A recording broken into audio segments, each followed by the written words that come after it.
ফুচকা চাইতে লজ্জা পাওয়া মামুনি।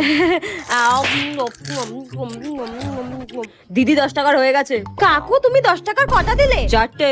না কাকু 4টে হয়নি, এটা নিয়ে তো তুমি 3টে দিলে আমাকে। না না 4টেই দিয়েছি। না কাকু সত্যি বলছি 4টে হয়নি, এটা নিয়ে 3টে। বলছি তো 4টে হয়ে গেছে।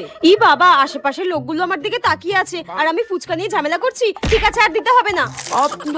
খুব বাজে ফুচকা কাকুটা, আর কোনোদিনও আসবো না। তার আর ঝগড়া করে ফুচকা খাওয়া মামুনি। দিদি 10 টাকার হয়ে গেছে, আর দেবো? 10 টাকার হয়ে গেছে? তুমি তো 10 টাকার 5টা দাও, এটা নিয়ে তো 4টে হলো। 5টা হয়ে গেছে। হ্যাঁ তুমি আমাকে 5টা দিয়েছো, তুমি না মনে হয় অঙ্কে কাঁচা রয়েছো জানো তো। এটা নিয়ে তুমি আমাকে 4টে দিয়েছো, 5টা তুমি দাওনি আমাকে। দিয়েছি। আরে কাকু আমি কেন মিথ্যা কথা বলতে যাবো, আমি সত্যি কথা বলছি। এটা নিয়ে তুমি আমাকে 4টে দিয়েছো, 5টা দাওনি। আর তুমি কি বলতে চাইছো আমি অঙ্কে কাঁচা? আমি না মাধ্যমিকে অঙ্কেতে 15 পেয়েছিলাম, আর তুমি বলছো আমি গুনতে ভুল করেছি। তুমি বেশি কথা না বলে কিন্তু আমাকে আরেকটা ফুচকা দাও, নইলে কিন্তু তোমার দোকানের সামনে আমি চিৎকার করবো, বলে দিলাম। দাও তাড়াতাড়ি। আরে নিন তো নিন। আমার পাওনা ফুচকা নাকি দেবে না, বাজে ফুচকা কাকু একটা।